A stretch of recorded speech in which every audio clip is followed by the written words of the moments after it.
এই পাশে যে বস্তাটা ছিল সেই বস্তাটাই কিন্তু আলু ছিল। তো আলুর চালান কিন্তু শেষ, আলুর চালান মায়ের। আমরা যেটা দেখেছি যে লস, সারা বস্তা কুড়িয়ে কিন্তু 2 কেজি পরিমাণ আলু পেয়েছিলাম।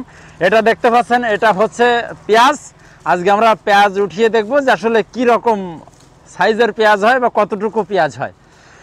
সম্মানিত উপস্থিতি, যে যেখান থেকে আমাদের প্রতিবেদনটি দেখছেন সকলকে সাধুবাদ জানাচ্ছি। দর্শক, আমরা বেশ কয়েকদিন আগে এখানে কিন্তু বস্তার ভিতরে গোল আলু, পেঁয়াজ এবং রসুন চাষাবাদ করেছিলাম। আমরা আজকে যেটা দেখতে চাই যে আজকে আমরা পেঁয়াজটা উঠিয়ে দেখব যে আসলে কি পরিমাণ পেঁয়াজ এখানে হয়। তো দর্শক, আমরা এর আগে কিন্তু এখানে গোল আলুটা উঠিয়েছিলাম। গোল আলুতে যেটা দেখেছি সেটা হচ্ছে গোল আলুতে কিন্তু আমাদের লস হয়েছিল।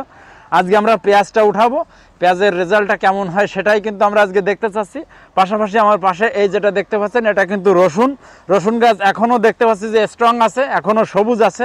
রসুনটা কিন্তু এখনই ওঠানো যাচ্ছে না।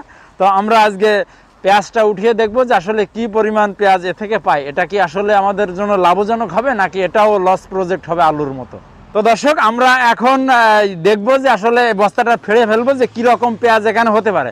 তো আপনি একটু সামনের দিকে আসবেন, এটা একটু দেখান যে আসলে কীরকম পেঁয়াজ এখানে হয়। তো আমরা দেখতে পাচ্ছি, মনে হচ্ছে যে জন্মদিনের কেক কাটা হচ্ছে। দর্শক, আসলে কিন্তু এরকম না। এটা আমরা এখান থেকে প্রায় 2 থেকে আড়াই মাস আগে কিন্তু আমরা রোপণ করেছিলাম। এই যে আমরা দেখতে পাচ্ছি এখানে কিন্তু মোটামুটি কি এগুলো কি বেঁচে আছে নাকি? বেঁচে আছে। এটা কি? এই তো, এই যে পেঁয়াজ, ঠিক আছে, এই যে পেঁয়াজ। হ্যাঁ, এই যেটা দেখতে পাচ্ছি এটাও তো পেঁয়াজ, সুন্দর। নাকি চালান বাঁচবে নাকি? হ্যাঁ, ভালো হবে। ঠিক আছে, দেখা যাক কত ভালো হয়। আমরা কিন্তু এই যে আমার পায়ের নিচে আমি যেখানে বসে আছি এখানে কিন্তু মোটামুটি সেই আলুর বস্তা ছিল এখানে, ঠিক আছে। তো আলুর বস্তা চালান বাঁচিয়ে 2 কেজি হয়েছিল, ঠিক আছে। এখানে আসলে চালান বাঁচিয়ে কতটুকু হয়। তো আমরা এখানে যখন আপনার পেঁয়াজটা রোপণ করেছিলাম, এটা কি মাসে রোপণ করা ছিল? অগ্রহায়ণ মাসের শেষের দিকে। তো আমরা কিন্তু জানি যে পেঁয়াজটা যদি আরও 1 মাস আগে আমরা রোপণ করতাম তাহলে কিন্তু রেজাল্টটা খুবই ভালো হতো। যেহেতু আমাদের নাবি হয়ে গিয়েছিল, আমরা এই যে পদ্ধতিটা এটা আমাদেরকে দেখিয়েছিল উপজেলা কৃষি অফিস ডুমুরিয়া, ওখানকার উপসহকারী আপনার কৃষি অফিসার জনাব প্রকাশ চন্দ্র রায় দাদা। তো দাদা যখন বলেছিল তখন আমাদের কিন্তু একদম শেষ টাইমে আর কি রোপণ করা হয়েছিল। এই জন্য আমাদের রেজাল্টটা, আপনার আলুর রেজাল্টটা ওইভাবে পায়নি। আমরা পেঁয়াজের রেজাল্টটাও আসলে ওইভাবে আশা রাখি পাবো না। তো যেটা যা দেখা যাচ্ছে যে পেঁয়াজের কিন্তু সাইজ খুবই ভালো। পাশাপাশি আমি পেঁয়াজ উঠাতে আর একটু বলি, এখানে যেটা দেখতে পাচ্ছেন এটা হচ্ছে রসুনের বস্তা, মানে এই বস্তাতে কিন্তু রসুন দেওয়া, ঠিক আছে। এই বস্তাটা যেহেতু এখনো পর্যন্ত সবুজ আছে, এক্ষেত্রে আমরা কিন্তু আজকে এই বস্তাটা ভাঙতেছি না। আমরা শুধুমাত্র আজকে পেঁয়াজের বস্তাটাই ভেঙে দেখব যে আসলে কতটুকু পরিমাণ পেঁয়াজ পাওয়া যায়। দর্শক, অনেকেই কিন্তু বলতেছিলেন যে এখানে সব লস। তো সব লস আসলে কিন্তু হয় না। আমরা যেটা দেখে থাকি, আমরা এখানে যেটা ব্যবহার করা হয়েছে, এখানে কিন্তু ফার্স্টে একটা পলিথিনের বস্তা ব্যবহার করা হয়েছে। এই যে বস্তাটা দেখতে পাচ্ছেন, এই বস্তাটা কিন্তু আমাদের লস, এটা নষ্ট হয়ে যাচ্ছে, এটার কোনো কাজেই লাগবে না, ঠিক আছে।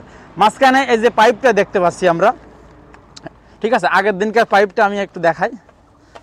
এই যে এখানেই এই যে পাইপ, এটা ছিল কিন্তু আলুর বস্তার ভিতরে, ঠিক আছে।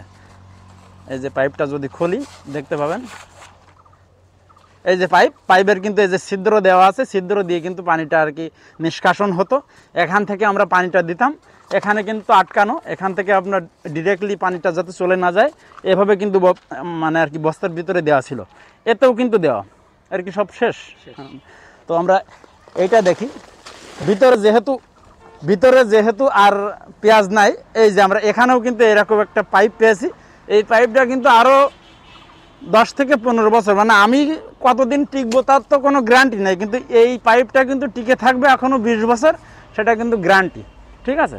তো এটা নষ্ট হচ্ছে না।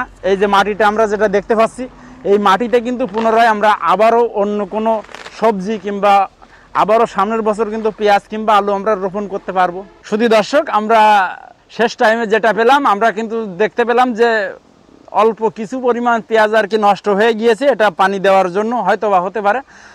তো যেটুকু যা হয়েছে আমরা মোটামুটি এখানে যেটা দেখতে পাচ্ছি যে প্রায় আপনার 5 থেকে 6 কেজি পরিমাণ কিন্তু পেঁয়াজ হবে। তো আমরা যখন এখানে পেঁয়াজ রোপণ করেছিলাম মোটামুটি আপনার হাফ কেজি কি তার একটু বেশি পরিমাণ পেঁয়াজ ছিল। তো আপনার অতটুকু কিন্তু পেঁয়াজ রোপণ করে আজকে আমরা প্রায় 5 কেজি কি 5.5 কেজি পরিমাণ কিন্তু পেঁয়াজ পাচ্ছি।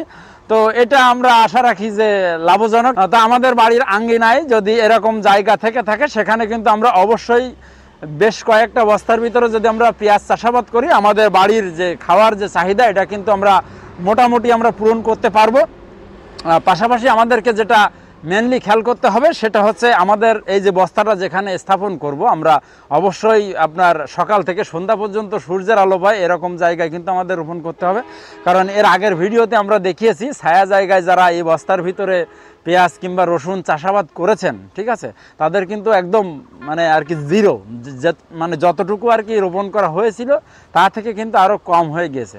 তো আমাদের মেটে আলু তো আমাদের গোল আলু হয়েছিল মোটামুটি 1 বস্তায় 2 কেজি, আমাদের পেঁয়াজ হলো 1 বস্তায় 5 কেজি।